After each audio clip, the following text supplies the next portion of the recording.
It looks like we are at our quorum and able to move forward, right? Yes, that's correct. Fantastic. So let me ask if perhaps, Chris, you might be willing to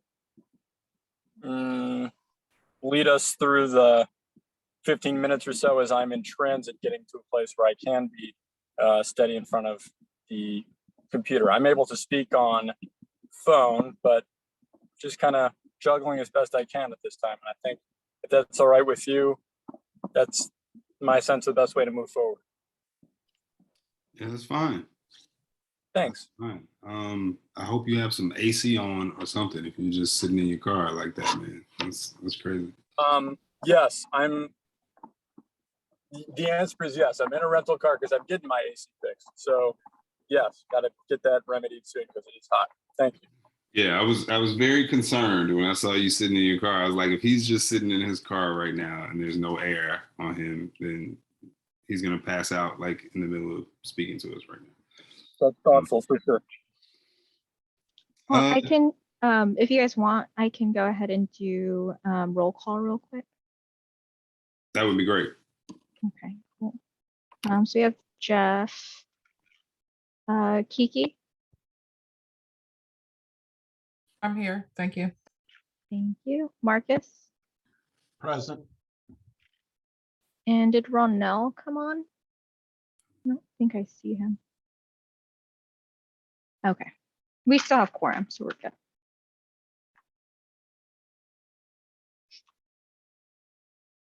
All right. Now that we've sort of taken roll call as far as committee members, I would love to invite members of the community or public who are present to unmute and introduce yourselves. You probably need some guidance as to how to do that. The first person I see on my screen, he just unmuted, saw it coming, Mr. Dale Harrington. Yes, thank you very much. I'm a member of CAB and the Advisory Council on Aging. Thank you. Thank you. Welcome. And Emilu? Hi, everyone. Good afternoon. I am a community member of the public, an educator, and the mom of a biracial son who's currently incarcerated in Contra Costa. I'm glad to be here. Thank you for being here. And Jill, if you wanted to just give a brief intro. Sure. Jill Ray, Office of Supervisor Candace Anderson.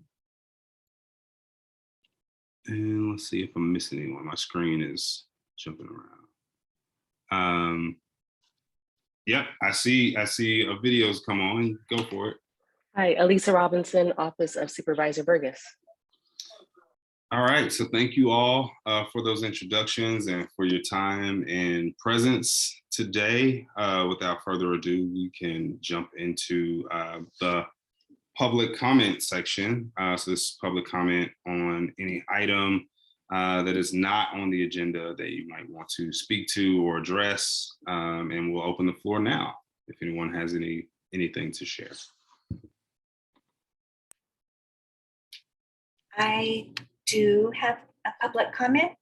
I did share this via email with the chair, but so I'm not sure if it was received, but I'll just reiterate it here. I am not always able to attend these meetings since I do teach. And when I don't attend, I try to do my due diligence to watch on the YouTube recordings, which I appreciate.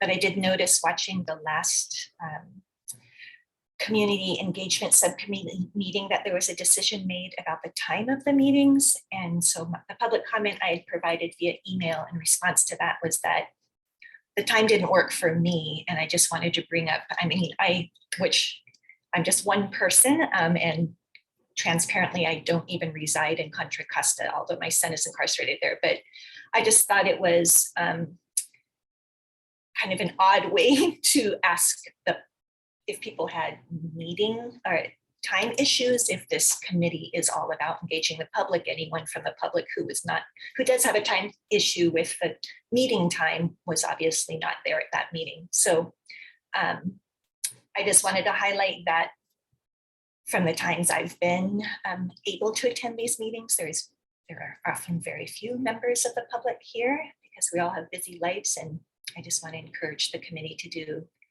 all they can to make sure it is open and actively soliciting the public.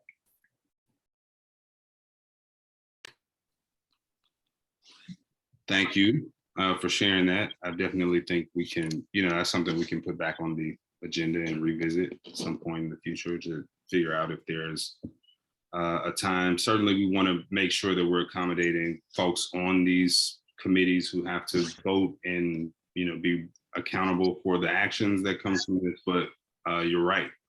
The whole point of really the whole body, certainly this subcommittee, if no other, is to be as accessible as possible and to make sure that we're getting as much community voice and input and partnership as we possibly can. And if that means that we need to make some adjustments, we certainly want to be open to doing that. So I will just make a note to see if we can have a further discussion about that, perhaps on next meeting's agenda, and take into consideration the fact that the folks who won't be able to attend, right, won't be able to be there and say, hey, I have an issue with this time. And so that's something that we also have to huddle about or think about, sort of how to accommodate, how to engage.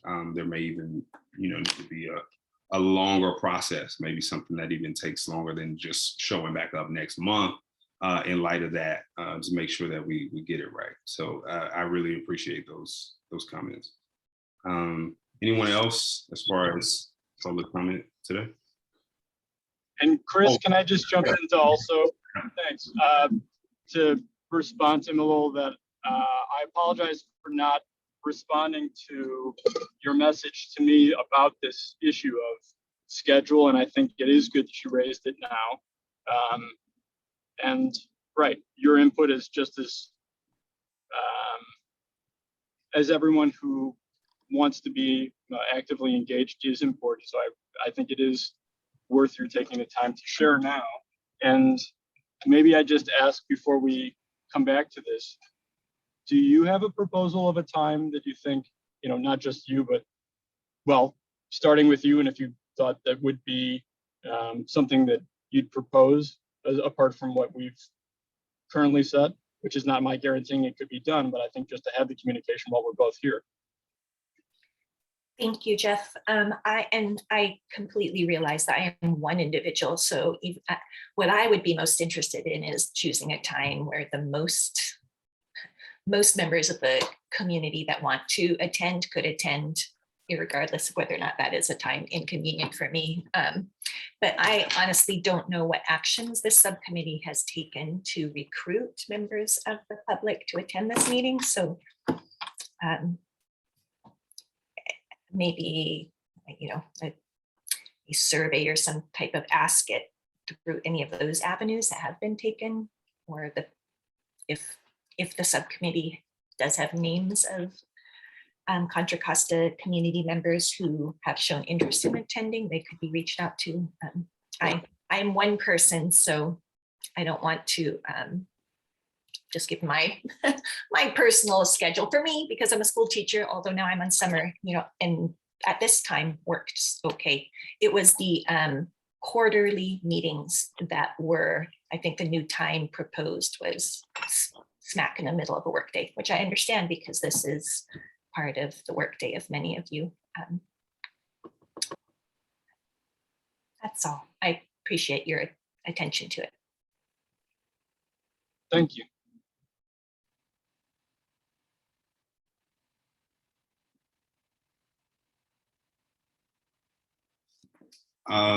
Seeing no other public comment before we move on, I will just point out, like I'm forgetting that I have been a little detached from this group for the last couple of weeks, unfortunately, because I got COVID And so I was out of the office for 2 weeks.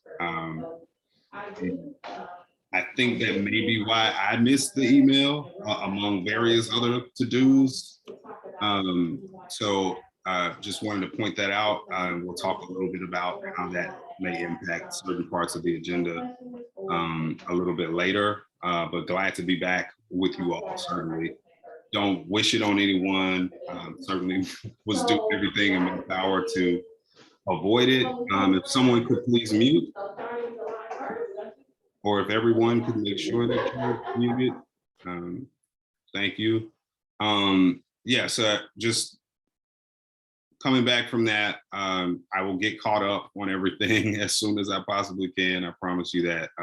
It sounds like there may have been some emails that I've missed somewhere in there, and I'm sure there are plenty more and plenty of other tasks that I need to get caught up on, but I am working on it. So last call for public comment. And seeing none, I think we can move on to the approval of the record of actions from the prior meeting. And Kimmy, if you wouldn't mind just sort of scrolling through that record of actions so we can take a look. Hopefully folks are able to access this on your own screens as well, just in case there are any edits, changes, discrepancies that we need to address.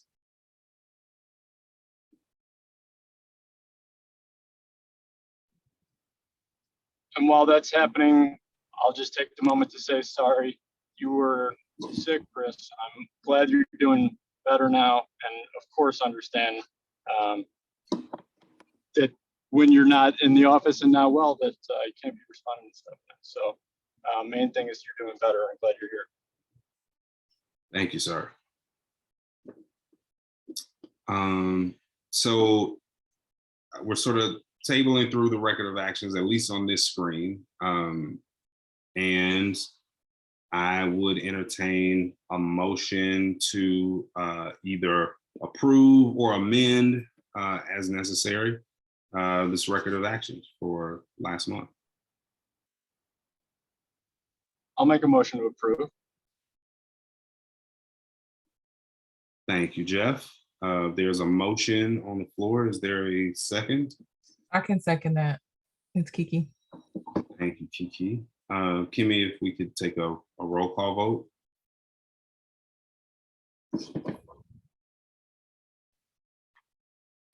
All right, so Jeff. Oh, yeah, Jeff. We have Kiki. Yeah, yes, and no, there wasn't any public comment on this. I'm just. Yep, you're right.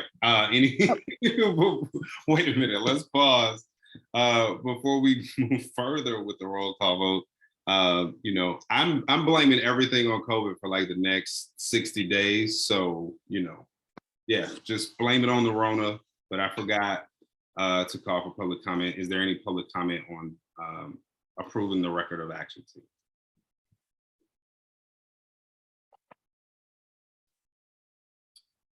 I am seeing no public comments. So if we could restart the roll call vote now appropriately. All right, Jeff, Yes. Kiki, Yes. Marcus, Yes. and Ronell. Yes. All right. So it looks like that motion passed fairly unanimously. I don't recall, Kiki, if it's even appropriate for us to have another JJCC update, because I know that the timing has changed. So we can move forward to that, even if it's just for you to say there's nothing new to say, because you know timing is what it is. I actually don't have any updates because I was not present for the meeting, but I know that the results were shared, and actually Melvin Russell was present on my behalf. So I don't know if he'll have any comments about that subcommittee or not, but there we have it. All right, way to put him on the spot. I like that. Yeah, and I'm just going off memory because I was back and forth, but we did have 2 presentations from a couple of organizations that were doing some preventative work. And so I know they've been in contact with Andrea from the district attorney's office of trying to develop something to bring into our county. So there's more to come with that. And then, yeah, I went over the results and we just talked about the different gaps. And the other subcommittee members just talked about sort of what their homework was too, of trying to figure out the gaps. Quick question. Are those agendas public and posted online? Like, because I'd be curious to see what that group identified as gaps. Right. I know that's something that we talk a lot about, so I'd be curious to see what the assessment was and what the discussion kind of centered around. Yeah. Go ahead, Melvin. Sorry. Yeah, I was gonna say my understanding is they are public and online, and the documents are in there. There's definitely some questions of the specific documents being sort of posted to there because there were names of officers and there wasn't any redaction stuff. And so I think at the next JJCC meeting, Chief Eamon Krause is definitely going to sort of address that and then try to put in some safety rails for looking at agendas prior to them being posted and published. Thank you. And if I could, Chris, I've sort of advocated responsibility for reporting out to Kiki on that committee. And the 2 organizations were the Stanford Art Diversion Program. Is based on Project Reset, an arts-based diversion program that is looking to start a pilot here in Contra Costa County. And the other is Studio 510, the Suspension Prevention and Alternatives Program that is working already in West Contra Costa Unified School District. And someone just posted the committee link in the chat. So just want to add that information to the record. Thank you all. Is there any, now that I've learned my lesson for the day, is there any public comment about JJCC, the update that we've gotten about the JJCC meeting so far, or anything that's been discussed in terms of that meeting and its outcomes?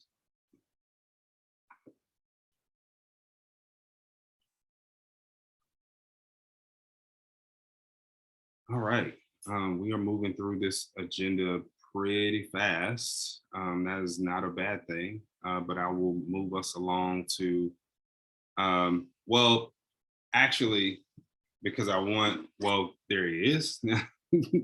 I was gonna say, I want Jeff to be able to speak to number 5, and I could just, kind of give a brief update on item number 6, the Youth Advisory Council update, just to say that we did have one meeting with some folks from RISE, including the Our Jobs own Stephanie Medley. And there were some, it was a great conversation in terms of thinking timeline and wanting to get started, sometime toward the end of this month, as far as like young people who might actually be involved in the process of, sort of recruiting and holding an event to get more youth voice and to figure out what a youth advisory council needs to look like in order to get youth to be involved. There were some next steps for me, some follow-up items that did not get done because unexpectedly I was out for 2 weeks. So I will follow up on those and try to, make sure that we can follow up on all of those things and move into these actions, particularly this recruitment and such, as soon as we possibly can. But essentially, there was a good initial conversation, talks of timeline, and the expectation that we were going to reach out to a few young people to attend the next meeting to figure out what, what this should look like, what they would respond to, what they think would be effective, and hopefully be able to reach out to young people while they're out of school, and so on and so forth. Also, I think we spoke a little bit about reaching out directly to Aria, the young woman who had applied to be a member of the R Job, and who I at least hope could still be a member of the R Job at some point in the near future, because I thought that she was great. I understand why we went in a different direction. I think that was the right thing to do, but I think as more opportunities become available, I hope that the work that she's doing as a high school sophomore, I think it was, and her level of engagement, I'd love to have her in the space. And we think that she also might be able to at least point us in the direction of some young folks who might be interested in carrying this forward as well. So that is pretty much my update on the Youth Advisory Council as it stands, and I will be looking forward to having far more substantive things to say about it the next time we're all together. And Jeff, I can hand it back over to you, sir. Thanks, Chris. And maybe I could just follow up asking about, let me see the chat from Imel about concept of stipend. We had discussed that in earlier conversations. I know, there we go. I got double screens here.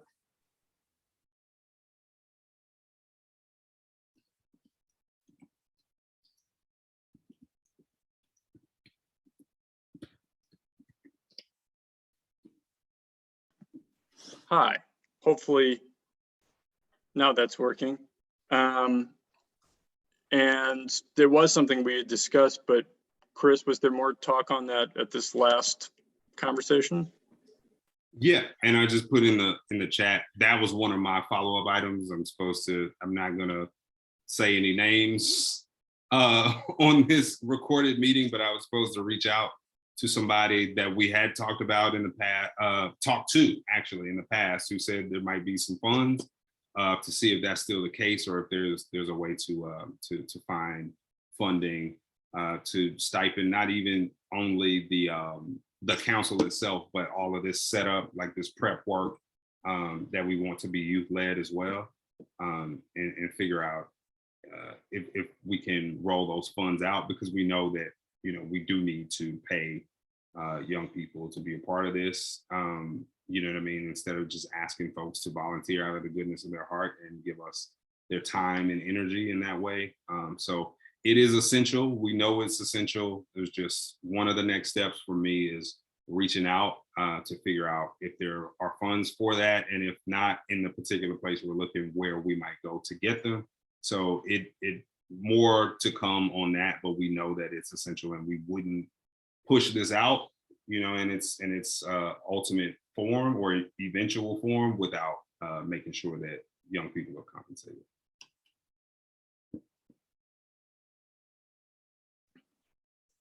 Thanks for speaking to that, Chris.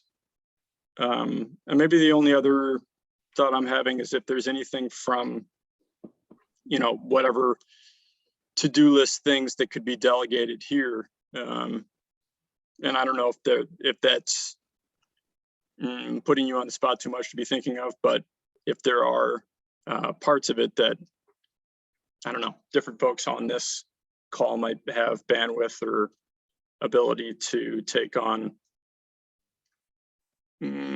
just exploring that before we move ahead.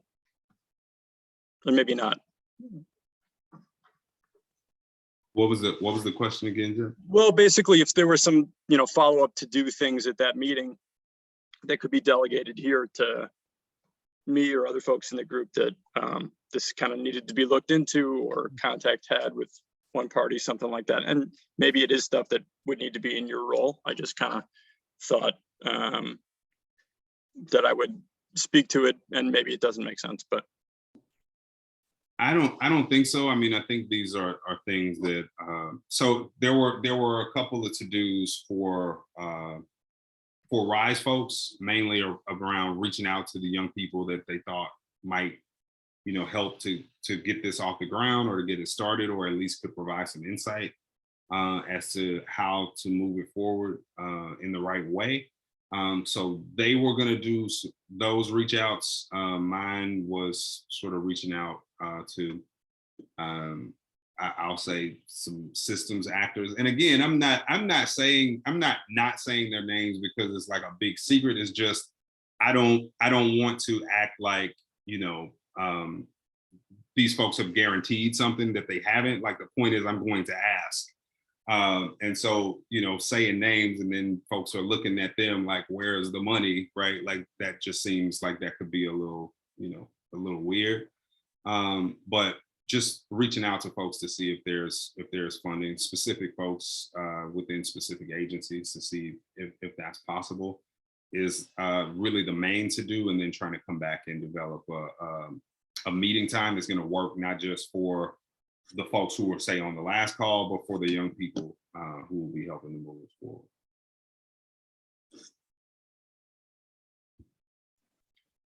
that makes sense. So I appreciate that further context and the work that has already gone on in it. And it sounds like there's intention in the steps that are moving forward. So I'm prepared to move back in agenda from 6 to 5, unless there's anything further that anyone else on the call would want to speak to about the Youth Advisory Council as our agenda item 6, but kind of jumping back in order. Yep. Is that a call for public comment? Public comment, it is. Yeah, it was sort of a murky ask, and yes, is there any public comment on agenda item 6? Okay. Not seeing any at this time, then I think we should, or let's move back then to agenda item 5. And this is picking up about our community capacity fund model and how do we move forward in this process. It seemed, as when we were together last time talking about, we've hit perhaps some sort of plateau in the process of, we've identified a 2-phased process, and we've talked about what the overall vision for the program would be in setting out the capacity guideline, or the guidelines for the project or campaign. I'm moving away from the language of fund because we've started to envision into something more than a fund. But that said, we hadn't filled in more details about how do we actually get to the 2-phase model, and how many groups and what sort of services specifically would be offered, and then transition to the more focused smaller group.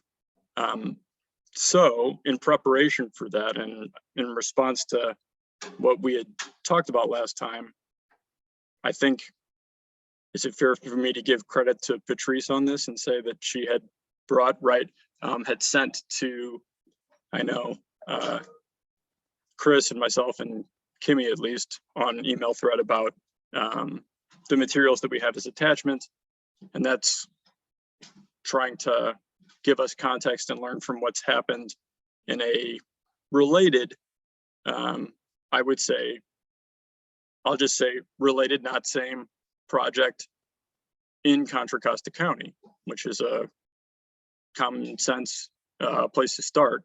And I'll also just add as context that I know more than a year ago, maybe 2 years ago, that we had a presentation from Jeweled Legacy Group about the work that they had done on this same sort of concept area in Alameda County, not on the project that they had done in Contra Costa County. And the materials that we have here also are from Jeweled Legacy Group, or the bulk of what we have is the report they're coming from, what's happened with that project, capacity building project, which was stemming from the AB $109. And also we'll add that Patrice had recommended that we put focus into the recommendations or lessons learned sections of the doc. And perhaps that's a good starting point for us, as we're going to be talking about what's here and how we might apply it as we're trying to take a next step of how do we move our project forward? Do we want to be taking pieces from this and or, distinguishing what we want to do from what has happened already? So maybe it makes sense to pull up this is, I guess, page 6 of our packet, which is that summary report, and then what's following. Jeff, if I may, Please. I would suggest that before we get into that entire report, that you maybe click the link and sort of go over the overview, just so people, have a sense of at least a little brief intro or description of what the program was, and then we can get into sort of the in-depth.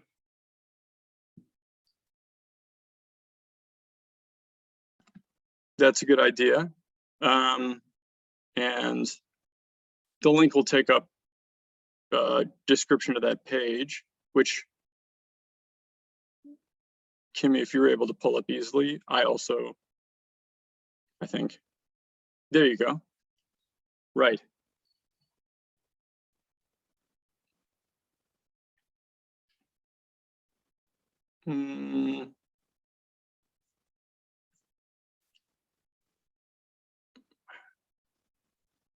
Half inclined to read it out loud. It's not so long that that'll take forever. And I can also see it's pretty succinct, so that it wouldn't be really worth my shorthanding. I'm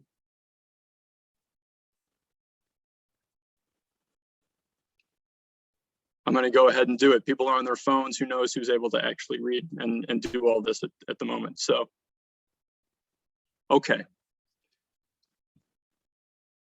AB 109 Capacity Building Program. What is it?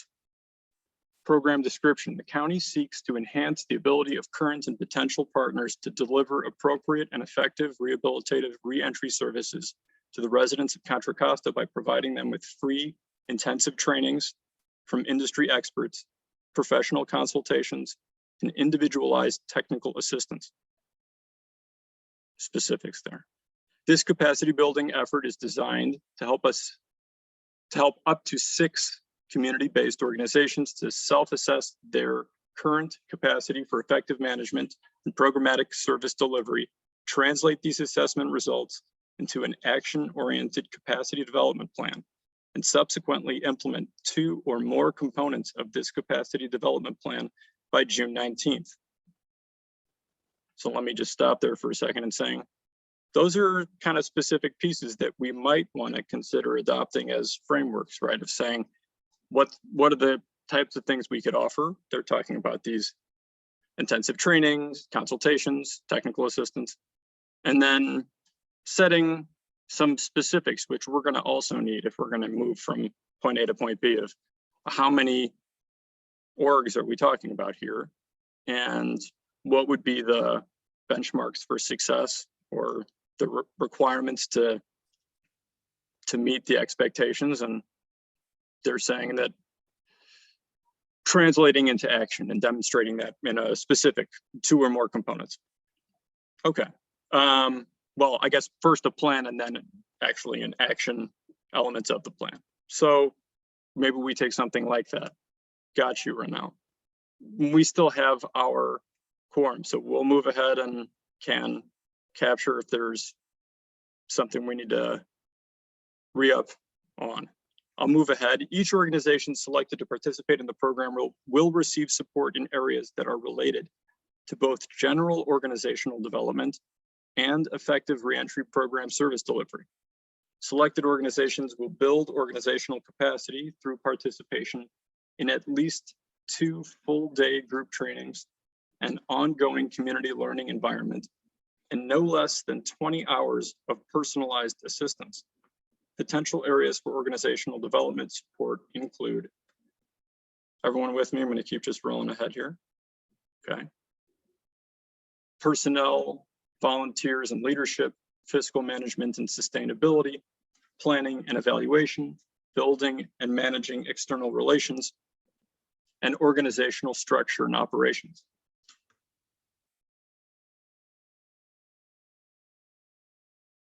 Similarly, participating organizations will have the opportunity to enhance their reentry service delivery abilities by gaining an improved understanding of topics such as sector-specific best practices, understanding criminogenic needs and recidivism risk, the responsivity principle, effective use of electronic records, or identifying and implementing evidence-based practices.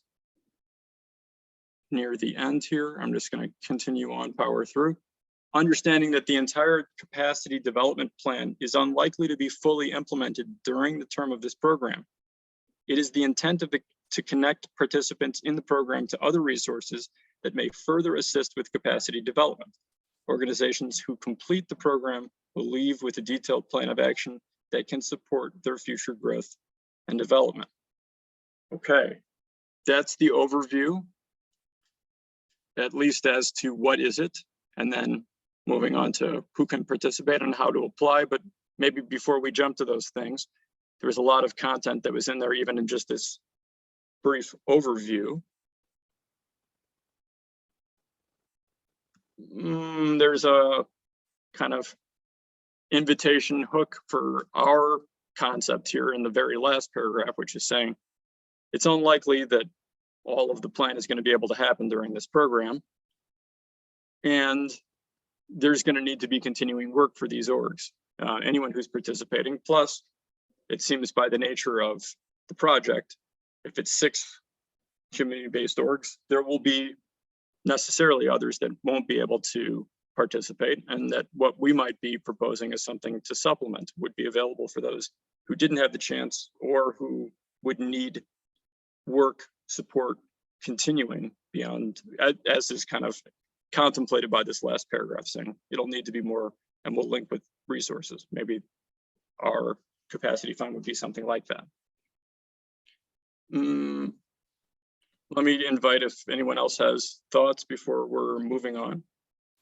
Yeah, I'll jump in real quick. And first of all, say, as clunky as I know that felt, because it just is dead quiet and you're just reading, I appreciate you doing that. You know, it's not, everybody's busy. Not everybody has the time or the discipline and willpower to click every link, right, and read everything. So at least we were able to all sort of get that piece of information.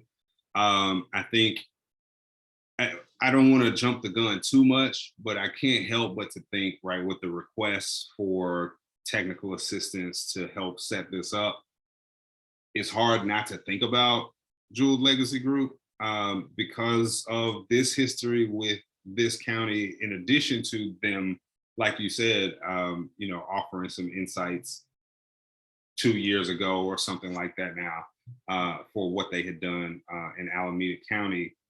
And I think to your point, like the last paragraph and saying, you know, it's unlikely that this will be fully implemented during the term of this program. This is, they speak to this in more detail in the report in terms of sort of lessons learned and that sort of thing, like at the toward the latter end of the report, that to do it right, capacity development, capacity building takes time.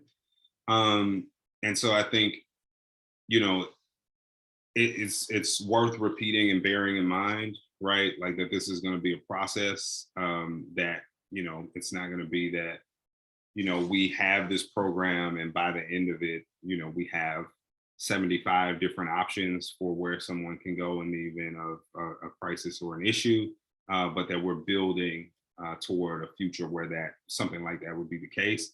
I would also point out we have talked about because of Jewel Legacy Group and what they recommended, or at least what they shared at the time. We were talking about the two-tiered program. That's where the two-tiered program came from, right? Where some people get an introductory amount of funds and some people get, you know, a more substantive amount of funds. And so I wonder what that means for the number, right? It's not even clear that 6 would be a good number for us or not, but could that potentially mean 12? You know what I mean? And 6 get, you know, the introductory piece, and 12 get the substantive funds plus this robust offering of assistance and training and help. And also just wanting to make sure, because I mean, I think this seems to be more of a capacity building program. I don't know that funding was tied to it in the same way. Whereas, you know, I think it's the right thing for us to make sure that there's programming to build capacity, but it's a community capacity fund. And so with the language, just wanting to make sure that the funding part comes through, that we intend to, you know, to provide or share resources in addition to information and training with community-based organizations, if we use this as a model and build from this going forward. Yeah, I appreciate those points for sure. That certainly our expectation, conversations have been around there being financial assistance in addition to technical assistance. And to what extent that may have been a part of the AB 109 program is something for us to be learning from, certainly. But right, just adding my confirmation that I know that that's been a thread in these conversations. It's been talking about adding capacity to groups, both through information sharing and also direct financial access or support.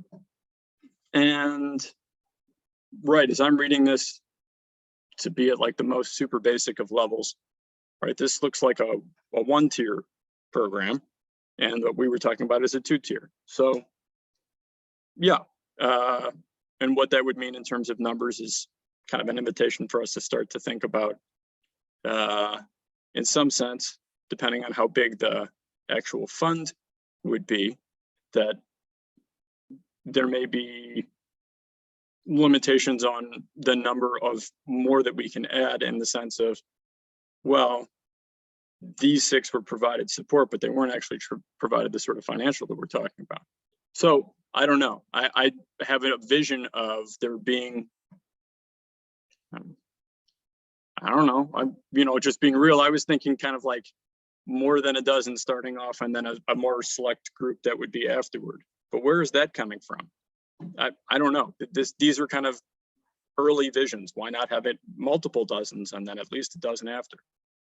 I don't know what's realistic with capacity in the whole project, and that is part of what this will be a beginning of our moving forward, I suppose, is learning what could we take on, especially if we were to be joining this somehow with existing efforts, campaigns. Can this be merging with something that JJCC is doing and or other spaces?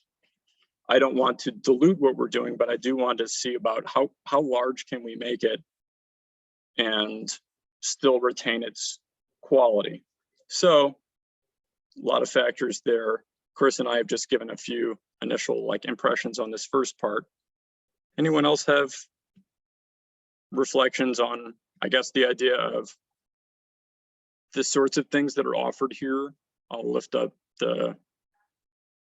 Chris and I were just talking about the idea of there needing to be financial assistance in addition to technical. Plus the number of groups involved and our expectations at baseline. Does anyone have any input that they'd want to share on that before we move ahead?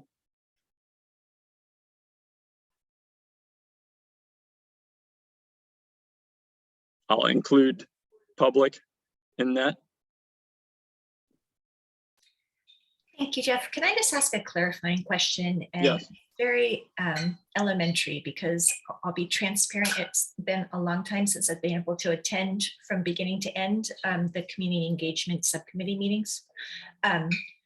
So I just had an aha moment. That is the point of this subcommittee to engage community organizations in addressing the overrepresentation of Black and Latino people in the carceral system, or is it to engage community individuals, or is it to engage both? Because I'm realizing now I might not understand what your mission statement is. That's a good check-in, and right, that's always appropriate to check in and say, you know, what's actually our goal and mission here.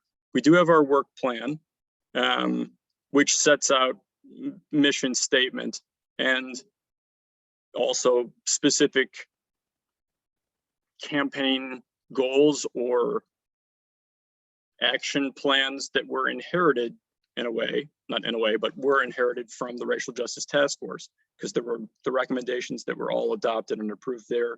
And some of those were selected out or divvied up into this subcommittee as opposed to diversion and data. And without reading that whole work plan aloud now, and I can say that it's in our agenda materials before, and maybe if we have some space and time here, can as I'll find the link as well, because I know that it's on our RJOB county webpage, has a list of the work plans of the different groups. And the most basic level, I'd say that it is both. As I see it, it's both. That part of this capacity fund language concept comes from the recommendations of the task force. So that was a vision that was hammered out over years initially, and then we take that and run with it. But what exactly does that mean, community capacity fund? I mean, we're hammering it out now, and not just leaving this to be a session that would be an invitation of stakeholders at a community-based org meeting, right? We are talking about it at a public space here at multiple meetings and inviting your comment and others to shape what this is. And it isn't just supposed to be established orgs weigh in on how it gets done. So it is supposed to be individuals also, but there's a specific intention of engaging with and supporting the ability of service providers and other community-based organizations to provide the sorts of diversion or supports that we'd want, and not having as often the community response or system response. It would be great if there were services like that, if there were an option like that, and that we would be expanding the pie, expanding the access to things other than law enforcement, incarceration system, and move toward alternatives. Long answer, but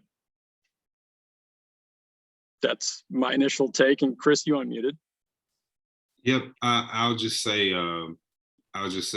that so the community engagement and funding subcommittee was named in large part due to the community capacity fund recommendation, in addition to the recommendation to establish formal partnerships between community-based organizations and system actors such that referrals can be made. Those programs can serve as, direct alternatives to young people entering the system. And so on that level, there was community engagement, and it was community engagement of organizations that I would say the recommendations, again, that we, as Jeff put it, inherited from the task force, they seem more focused on that.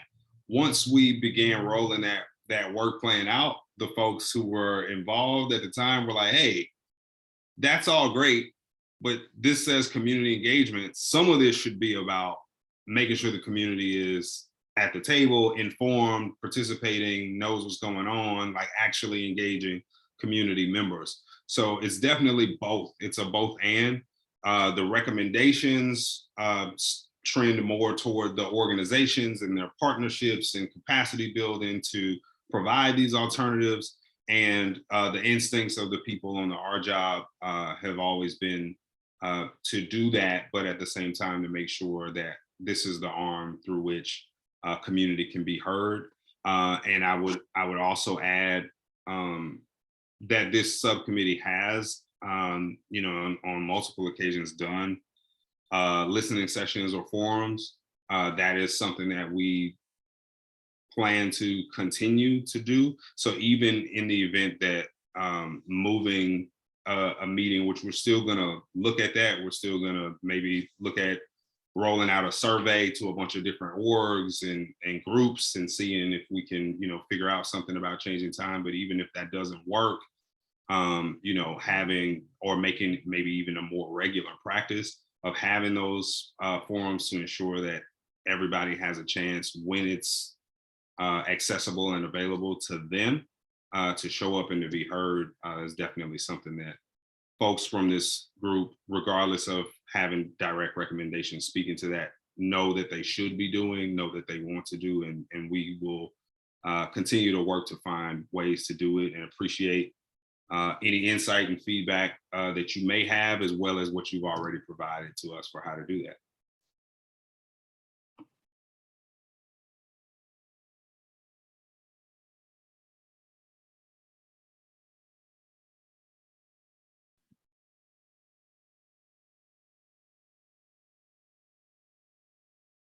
I appreciated what you added there too, Chris. And right, maybe just to round out the thought that I see all of whatever we're doing, if we're trying to really have North Star of the work of the full RJOB, is to be reducing, eliminating ultimately disparities, which not just differences, but inequity in criminal and juvenile systems locally, right? Starting there and then trying to whatever, see what we can places apart from where we are, but starting here to eliminate racial injustice that we have in our system to the extent that we can. And with that in mind, it's our role with the community engagement and funding subcommittee that whatever we're doing needs to be aiding in that. And if it's community engagement and funding, but it doesn't work towards actually eliminating racial disparities in the system, then we need to move away from it. And I do see the key projects that we have as furthering the goal, the Youth Advisory Council, the Community Capacity Fund. We continue to push for sheriff oversight in response to what we've heard in our listening sessions and other, even at these meetings, comment, which is maintaining the community engagement, but it's all through that ultimate vision or lens of having the system impact to reduce the disparities that we know are there and the data continues to show.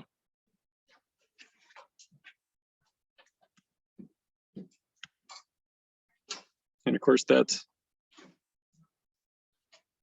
my take. And I don't know if others have their additional thoughts on, you know, what they see, what you may see our group as, and objectives, what it might change. Jill, I see your hand. The only thing I would add to that is you have repeatedly said law enforcement, and I would just broaden it. It's the entire criminal justice system, which involves public defender, district attorney, probation, parole, all the different touches in the system where disparities could happen. So just to clarify that. Thank you, Jill. Yes, that's right. The whole system. And so I'd take it as that. And I think for you to articulate it that way is appropriate.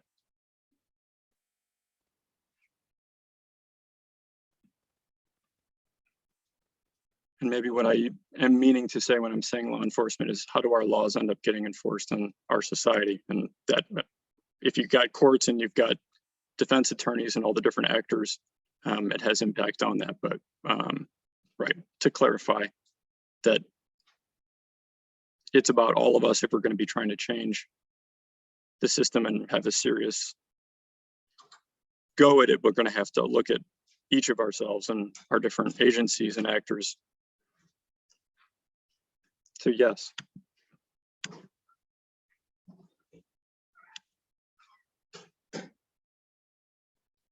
Maybe it makes sense to move ahead to this next section of the site that talks about who can participate. Sound good? Okay, well, this is a much shorter one. Program eligibility, I'm just going to jump in and read it. Participation in the Office of Reentry and Justice Capacity Building Program is open to any community-based organization that is currently providing services in Contra Costa County that are specifically for individuals who are currently incarcerated, formerly incarcerated, who have other prior involvements in either the criminal or juvenile justice systems, and the family members of any of these individuals. An organization that is not currently providing services directly to any of these local populations is also eligible to participate if the organization has reasonably certain plans to begin providing eligible services within the next 18 months. Any questions should be sent via email, and that was Dante at the time. Okay. So, pretty open, right? The initial language is saying you got to already be doing it, but then even at the bottom is saying, even if you're not doing it, if you're going to be serious about doing it soon, and we have indications of that, you could be eligible to, which is pretty broad. And I know we talked about language in our guidelines and trying to really be as inclusive as we can. I kind of like that last part, which is, right, if you're serious, you can be in on this, and we're giving you time to get on the ground and running. It's not like saying you need to be doing it in the next 3 months. It's 18 months to start providing services that you're committed if you get support. But it doesn't seem unreasonable to me to capture existing and future potential providers. Also, there's always some complexity in how broad the access to orgs may be, in the sense of family members of any of these individuals, we can get pretty potentially personally removed from direct experience. I mean, the goal here is to really be focused on reentry, and lots of things affect reentry. And you don't want to have language that is going to be so restrictive that people can't participate, but we don't want it diluted in a way that, wow, this didn't even really seem like it's reentry to me. So, right, we want to kind of get that sweet spot of access, but maintaining the true nature, whatever character that we want to, which is to say,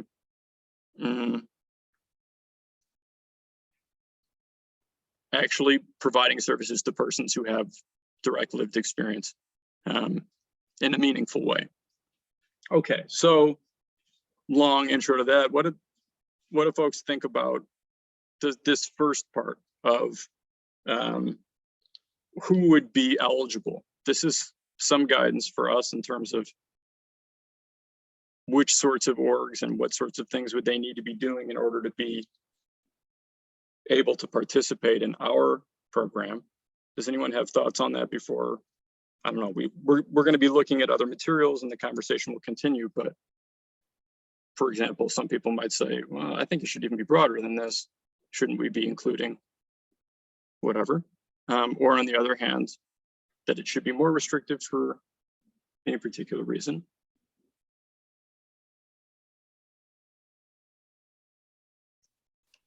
I think I've been on record before, and I will remind everyone, I am a consultant.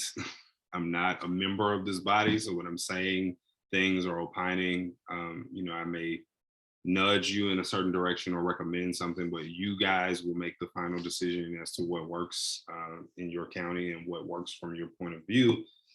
But when we think about alternatives, right? When we think about whatever overlap there may be with, say, the diversion subcommittee, when we think about programmatic and service gaps, like we referenced before, seems like, you know, a lot of times there are gaps there, or, you know, I'm hearing from folks, oh, that we would love to set up an alternative, or we would love to work with a community-based organization in this particular way, to refer directly to them as opposed to bringing folks into the system, so on and so forth.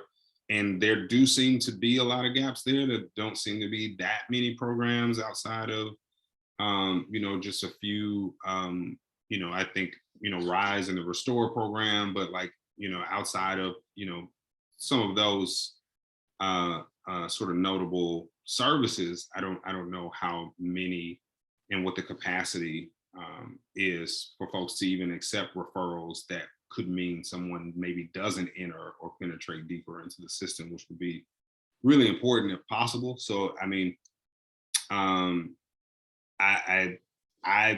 would love to see that somewhere incorporated or included, or, you know, sort of, you know, to see things open to those sorts of organizations to the extent that they exist and they're doing that work, or will be doing it in, you know, a reasonable time period. But that's just a thought.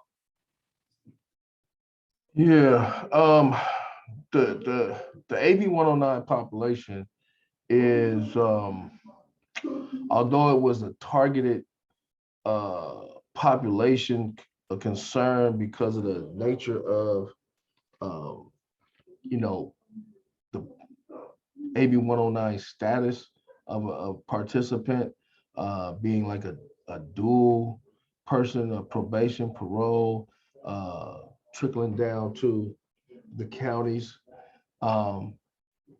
We thought that population was going to be, how do you say, a heavy targeted population, meaning, oh, this was going to change everything. Parole was going to, you know, get slim. We was going to bring all these folks back to the county level, let them handle it at that jurisdiction.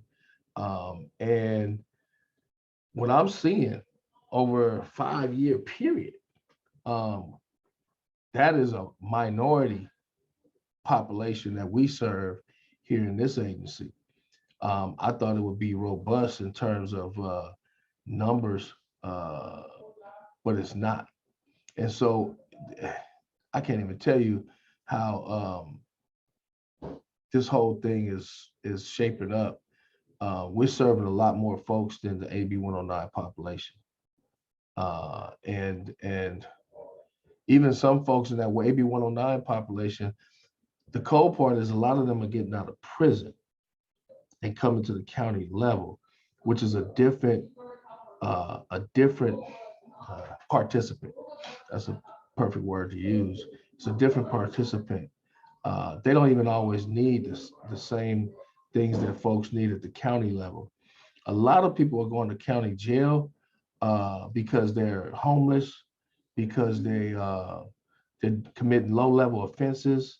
They're in the revolving door locally. Prisoners that are going to CDC are, you know, committing more serious crimes. They're spending more time in prison, and they're coming home. Some of them have relationships with their families. They're coming home to resources. The ones that are not AB 109, those are the folks who they're just out there, right? And they don't have any ties to the family. They've been, on the streets. They're experiencing much more need at the local level. I don't know why that's the case. I mean, I kind of do, because when you go to prison for a long time, sometimes your family and stuff like that, they kind of tend to work with you because you've been gone for a while. And for whatever reason, you may be able to restore some of your status with that unit. But here at the county level, folks are going in and out and they need the resources even more at the local level. So I'm saying that to say the reentry piece and the diversion piece is almost like a two-part or a separate issue, right? Because diversion is saying, hey, we want to deter this person from getting into the system, and we want to provide an alternative sentencing piece where they may never have to go to jail, or they may never have to suffer severe consequences based on whatever it is they've done to get in trouble. And then reentry is somewhere where, hey, this person has been gone for a while, or they might be serving a sentence that they've been forced to complete, and they're trying to re-enter back into society. So it's kind of like two different entities. It's like a fork in the road. Either you go do a lot of time, or you didn't do enough to go do a lot of time. So what alternatives can we help you with so you don't get to that point? And so the offenders that we're talking about, those are two different groups, if you ask me.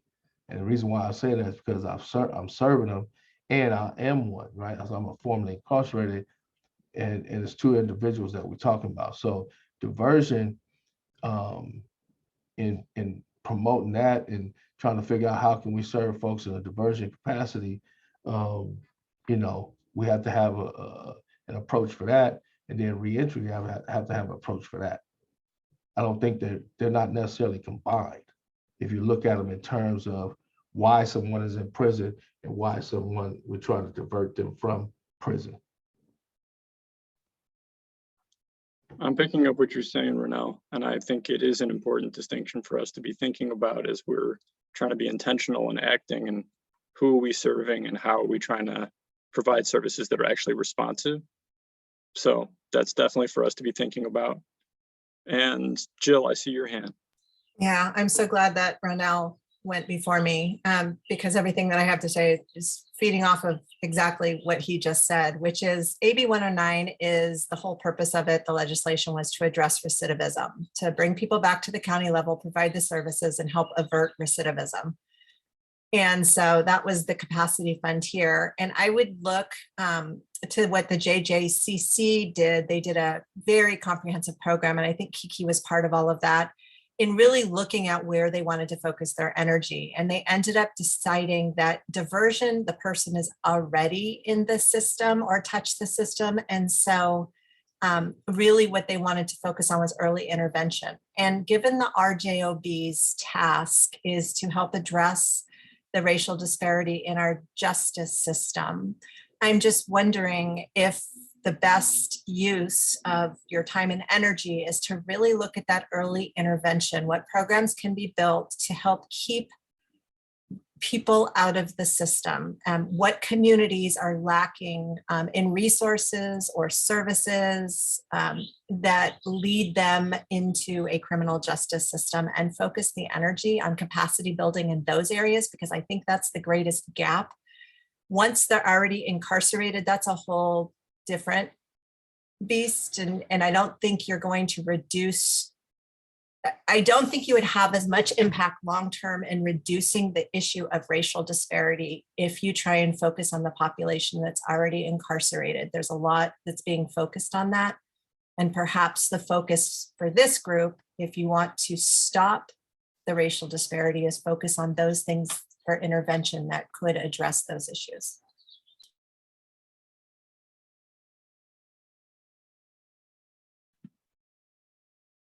Thank you for that comment, Jill. And I think, of course, it's essential that we're thinking about how can we best achieve the goals and what's the most effective way that we do it.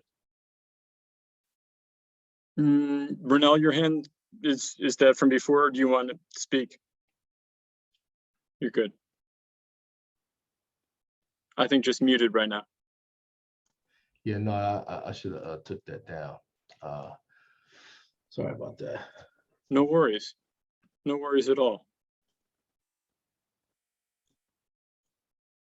Does anyone Yeah. else have thoughts on, yeah, You know, it's a sensitive situation. I always, you know, serving the population that we serve, that I serve as well. You know, I am formerly incarcerated, but you know, I kind of grew up in the system, so I did a lot of time over the years. But it's kind of interesting to say that the consequences, right, is what brought me where I am now, right? So as much as I do promote, I definitely promote diversion because I think early, if you have some alternatives, it can be extremely impactful and helpful and all that.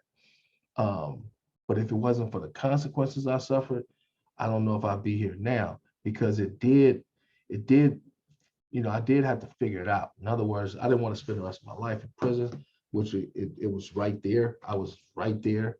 And so there's something to the consequences as well, right? I don't even know if I would have made all of the decisions I made if I didn't have the consequences. Because folks like myself, I'm not always here because I think it's a great idea that I straighten up, that, you know, it's just better, right? But it's because I've been moved or shoved into having to make a decision whether I'm gonna spend the rest of my life in prison or dead or be out here.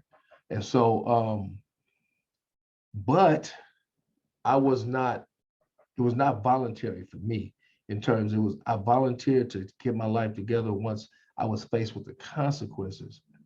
However, our program here is really 100% voluntary, right? It's almost like asking somebody, and we wouldn't think that some people like what they're doing, but I liked what I was doing. In other words, I didn't have a whole lot of other options that I thought that was on the table that would get me away from doing what I was doing. And so, but the consequences made me pay attention to my options, right? Either I sign up for this and stay with it the long haul, which I was already 15 years in, or I figure something out, you know? And so that's the only thing that I have, you know, somewhat I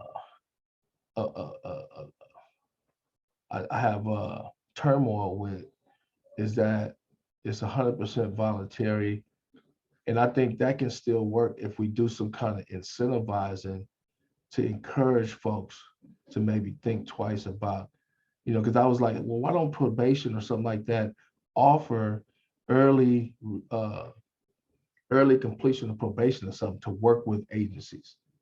If there's no incentive, some people say, well, it's not, you know, I'm not getting nothing out of working with you. Well, we know your life is going to be better, but that's not always enough to convince folks, right? You know, what else can we do? Because it's not a mandatory program. It's not based on your participation. Is not based on, you know, lowering your sentence, reducing your sentence, getting you on parole or probation early, or nothing. So I just always felt like a little nudge or a little incentive or some kind of encouragement from the system or from, you know, the community or the county or something would help folks consider that option a little more, a little better. It's just tough to convince folks sometimes what's best for them when we don't always know. I didn't know at the time, so I was, you know, making clinical decisions for myself, and I'm not even a clinician. If you know, just to be kind of like, you know, light about it. So I've always felt that was interesting. And I always say I got rescued. I didn't come in here voluntary. I didn't raise my hand to get my life together. Once I was faced with the consequence, I signed on board, but it wasn't due to my own, you know, my own initial, engagement. Thanks, Renaud. And if I'm listening, and I am listening, I guess I'm hearing this in terms of the also importance and value of reaching out, providing service to those that are in the reentry position as well as to the diversion position. So enough of my editorial. I see two hands, Cheryl and Melvin. Cheryl, please.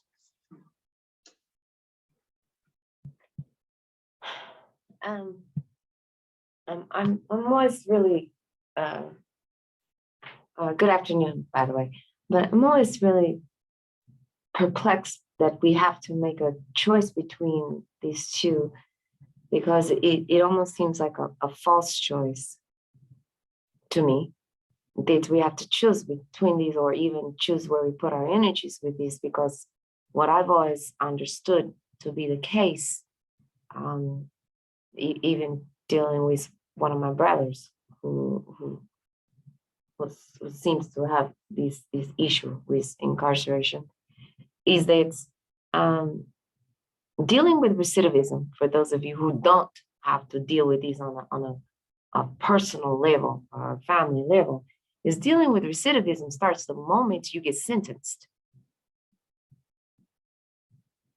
It doesn't start once someone knows that they're being released. It starts the moment that they get sentenced. So that's when you start dealing with the plan to how you're going to keep someone from, and this is, of course, talking about someone who actually has a chance of being released, not talking about those who have life sentences or something like that.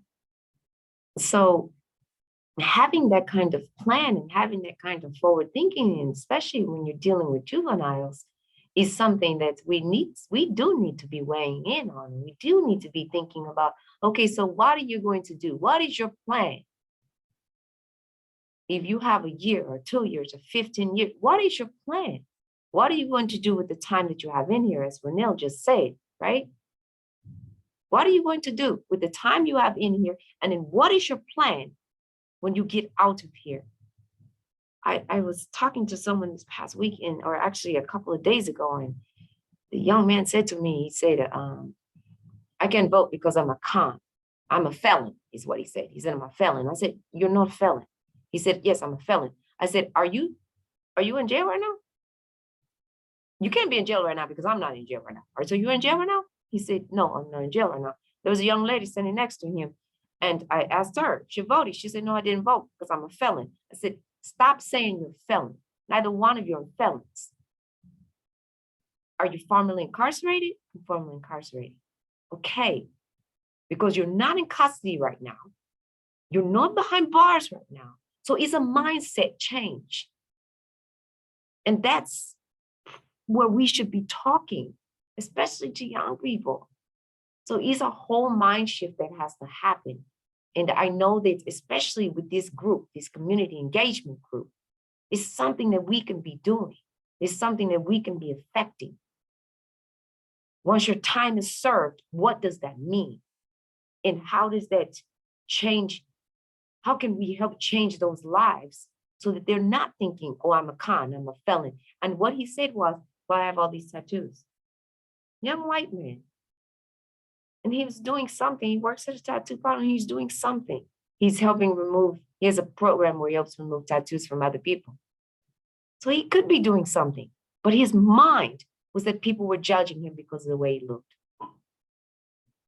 So how can we, on this racial justice oversight body and this community engagement subcommittee, what can we be doing differently to help change that mindset from because I served time, now all of a sudden that's who I become? That's what I would like to see. That is not who you become. That's a whole different level of thinking about diversion differently, right? That's a different type of diversion, you guys. And so I just wanted to bring that to your attention as we're talking about this, is what do we do to keep people's minds from being diverted from this forever imprisoned mindset. That stops recidivism as well. Thank you. Thank you, Cheryl. I appreciate your comment as we're thinking about. And Ronell, you unmuted, so before I start commenting, you say, and then Melvin. And let Melvin go. Okay, Melvin, please. I was just gonna make a comment, just on what Ronell has stated when you're looking at the two different populations and when you're talking about the whole issue of incentivizing, early term probation. And so when AB 109 came out, with the legislation, it did give us the ability to, reduce a person's time under post-release community supervision, by 6 months if they, completed whatever it was, right? And so when it first started, we were using that carrot a whole lot of, if you go over here, you participate, if you take T for C or Thinking for a Change curriculum and you complete that, we'll be able to get you off within the 6 months that you're coming out. And a lot of folks were like, man, that's really good. And then when the, sort of the mandatory supervision ones where the court is involved, we don't have that discretion to be able to say, hey, if you do this, we'll be able to get you off probation earlier, because a lot of the times, instead of going to prison, it was sort of a plea bargain to stay locally and then get a community supervision. So the judges or the bench, they weren't in favor of saying, well, wait a minute, I'm not going to reduce any further term because that was all part of your plea. And so we did run into the issue of the funding that was coming in. We had bedding, we had housing, we had a bunch of different services for AB 109 folks. And then my deputy probation officers who were just doing general supervision, they were like, we can't access any of these services. What are we supposed to do?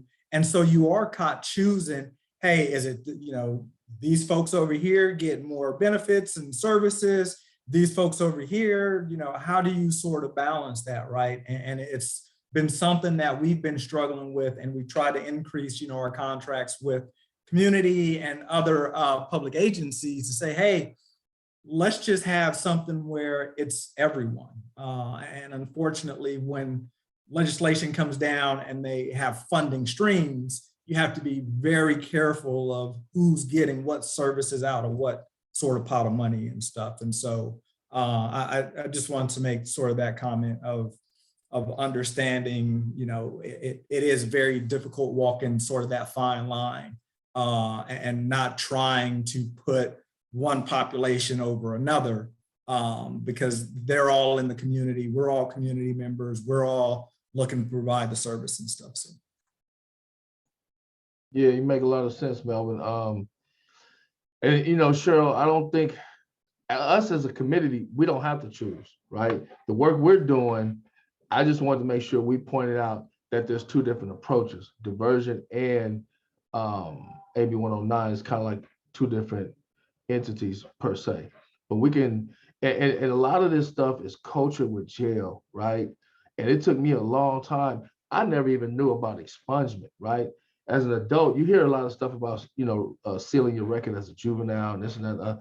Once you become an adult, everybody, is kind of considered, it's history, right? It's history, and that's a done deal. Felonies stay with you, this, that, and the other. But there's all kinds of things out there that's not even educating the public. Even the fact that, like you say, when I was in Walden House in the 80s, we was voting, right? We was voting. It was felons and ex-cons and all kind of stuff, back then. And we was voting, people can vote. People who are ex-cons, they can vote. If you're not on parole, this, and that, other, it's all kind of different, guidelines, but you can vote, and so things like that, getting the education out, getting the word out, informing folks of their status, their proper, status, applying for expungements, certificates of rehabilitation from the Superior Court of California, the county, pardons. There's ways to still, find redemption and, reverse, not necessarily reverse, but redeem, right, some of the things you've done and put yourself back on the status of, worthiness, right? But a lot of that information is not offered or shared with, this population. And when you start finding out, and just what the word I use is discovering, because you discover some of this information with the folks that I work with, it becomes enlightening, right? To a lot of individuals who thought, I mean, I call it a deviant. I don't call folks criminals per se. I learned in criminology school that basically they're just deviants. They deviate from the plan of society, how it's supposed to work. And there's several folks who deviate, right? And so to get back on track, you have to change the culture and the mindset, like you said. However, that can only happen through information.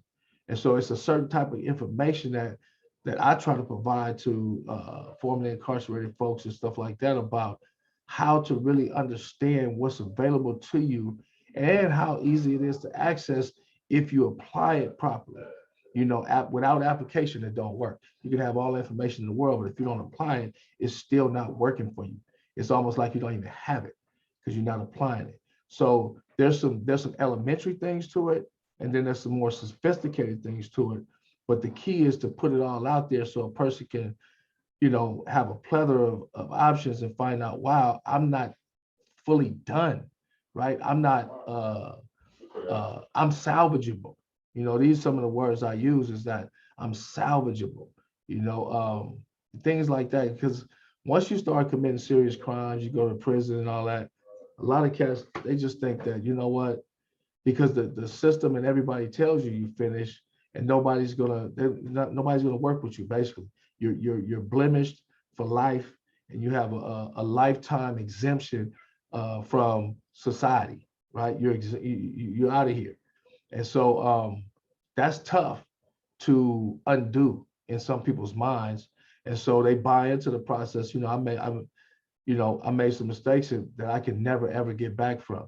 And some of that's true, but you can do, it's a lot you can do to put yourself in a position to still win, even when making early mistakes in our lives. Right on. That's the truth. And we're at time, so I'm not going to say it any better than Renell just did. And I figure we should plan to meet at our next meeting. There's not even a moment for anything other than adjourning, I think here, that is sometimes middle of business. So I don't think I'm in a spot to invite public comment. If someone is like burning that they need to share some information right now, please do so. That's a sincere offer. So if there is something that you felt I had to say this, then do so. And if not, communicate to the parties here offline if you wish. And these meetings happen monthly. And we are expecting that we will have our next meeting as expected in July. So if there's not a hand that I'm seeing at this moment, I'm going to thank you all for your participation and these discussions. I think we are moving forward in our work and we will continue to do it. Thanks, everybody.